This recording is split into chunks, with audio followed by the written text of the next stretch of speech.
जय हिंद दोस्तों, और एक बार फिर से स्वागत है आप लोगों का आपके अपने चैनल पर। और आज के इस वीडियो में दोस्तों हम लोग बात करेंगे कि एनबीएफसी ऐप्स जितनी भी है, क्रेडिट बी से लेके किश तक, नावी से लेके मनी व्यू तक, जिसमें ईसीएस ऑन नहीं है, सभी के बारे में। और बात करेंगे अगर आपने मल्टीपल एप्लीकेशन से लोन लिया है, यानी कि क्रेडिट बी, एम पॉकेट, नावी, रूबीलो, पेटीएम पर्सनल लोन, या इस तरीके से दो चार एप्लीकेशन से मल्टीपल लोन्स लिए हैं और उसका रिपेमेंट अभी तक नहीं किया, और अब आप सोच रहे हैं कि मल्टीपल लोन्स होने की वजह से जो कॉल का लोड है वो आपके ऊपर लगातार ही बढ़ चुका है या बढ़ रहा है। धीरे धीरे करके जो कॉल्स हैं वो बड़ी बड़ी एप्लीकेशन से बार बार आपको परेशान कर रही है या आपको आ रही हैं। तो क्या इस स्थिति में कॉल को इग्नोर करना सही रहेगा कि नहीं रहेगा? क्या कॉल को इग्नोर किया जा सकता है? क्या कॉल को ब्लॉक की जा सकती है? या फिर जो सबसे ज़्यादा क्वेश्चन अभी पूछा जा रहा है, ट्रेंडिंग में है, वो है कि क्या सिम को बंद कर सकते हैं? ये काफ़ी लोगों का क्वेश्चन है और इसका आंसर आज के इस वीडियो में आपको दोस्तों मिलेगा कि क्या सही रहेगा और क्या गलत। तो एक बार फिर से स्वागत करूंगा मैं आप लोगों का आपके अपने चैनल पर। और अगर आपने अभी तक चैनल को सब्सक्राइब नहीं किया है तो जल्द से जल्द जाके चैनल को सब्सक्राइब करके बेल आइकन को प्रेस कर दें। मल्टीपल ऐप से लोन का मतलब है, फॉर एग्जांपल मैं बता दूं कि नावी से 50,000, मनी व्यू से 50,000, क्रेडिट बी से 30,000, एम पॉकेट से 10,000, और इस तरीके से 4-5 एप्लीकेशन से टोटल 1-1.5 लाख रुपए का लोन हो चुका है। अब इस कंडीशन में यहाँ पर दोस्तों आप लोगों के पास दो ऑप्शन है। सबसे पहला ऑप्शन है कि आप डेली डेली कॉल रिसीव करें और उनको जवाब दें, और दूसरा ऑप्शन ये है कि आप कॉल को रिसीव ना करें और उनको कोई भी आंसर ना दें। अब दोनों कंडीशंस के बारे में डिस्कस कर लेते हैं कि आखिर क्या होगा। तो सबसे पहले बात करते हैं कि अगर आप डेली डेली कॉल्स को रिसीव कर रहे हैं और उनको लगातार आंसर भी दे रहे हैं, तो भी आपको जो कॉल्स है उतनी की उतनी आएंगी। अगर डेली 20 कॉल आती है तो फिर डेली 20 ही कॉल आपको आएगी, या उससे ज़्यादा भी आ सकती है लेकिन उससे कम नहीं देखने के लिए मिलेगा। और ऐसा 99% केसेस में दोस्तों हुआ है। और इससे क्या होगा कि जो आपके ऊपर प्रेशर है वो कॉल करके और ज़्यादा इंक्रीज किया जाएगा। आपको बोला के जाएगा कि आपके ऊपर कोर्ट में केस किया गया है या फिर आपके ऊपर लीगल नोटिस भेज दिया गया है तुरंत ही पेमेंट कर देने के लिए। और यही जो उन लोगों का मेन टारगेट होता है, यही होता है कि लोगों को जल्द से जल्द पेमेंट करवाएं। अब किस कंडीशन में आपको पेमेंट करनी है, किस कंडीशन में नहीं करनी है, वो डिपेंड करता है कि आपका अभी फाइनेंशियल सिचुएशन क्या है। अगर आपकी अभी फाइनेंशियल सिचुएशन एकदम सही है और अगर आपके पास पैसे हैं तो पेमेंट करके क्लोज करना आपकी जिम्मेदारी है। और अगर इन केस पैसे नहीं है या अगर पैसे आए भी हैं तो उन्होंने पैसे काफ़ी इंक्रीज कर दिए हैं, यानी 10,000 को 20,000 कर दिया है, तो आप कोशिश ये करेंगे कि फिर से 20,000 से 10,000 उनको बोलेंगे करने के लिए और फिर उसके बाद उनका पेमेंट करेंगे। तो ये कंडीशन है पेमेंट करने के लिए।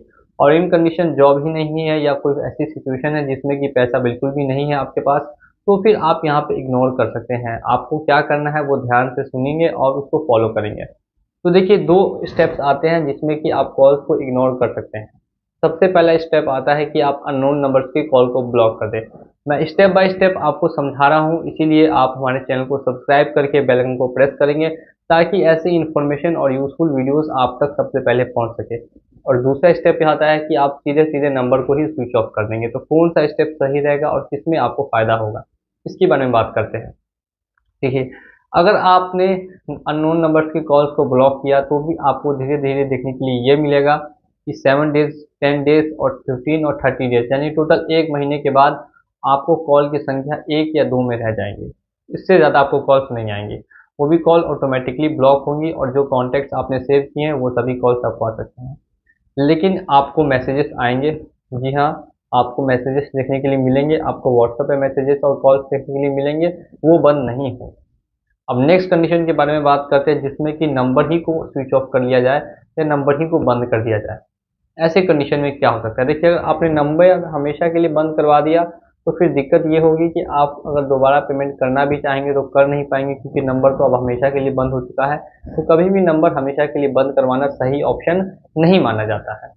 और दूसरी बात अगर हम लोग करें कि अगर नंबर आपको स्विच ऑफ करना है 1 या 2 महीने के लिए, तो वो इस कंडीशन में कर सकते हैं कि आपके ऊपर मेंटल काफ़ी ज़्यादा प्रेशर बन चुका है और अब आप और ज़्यादा इसको नहीं झेल पा रहे, तब आप ऐसी कंडीशन में बिल्कुल ही नंबर को स्विच ऑफ कर सकते हैं 1 और 2 मंथ्स के लिए।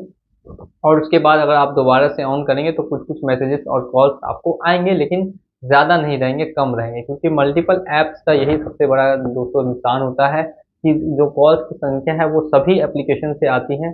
तो आदमी परेशान हो जाता है, मेंटली हरास हो जाता है। तो ऐसी कंडीशंस में आपको क्या करना चाहिए, तो मैंने बता दिया। नंबर को स्विच ऑफ कर सकते हैं 1 to 2 मंथ्स के लिए, या फिर दूसरा है कि आप अननोन नंबर की कॉल्स को ब्लॉक कर सकते हैं। ये दोनों ऑप्शंस आपके पास अवेलेबल हो जाते हैं।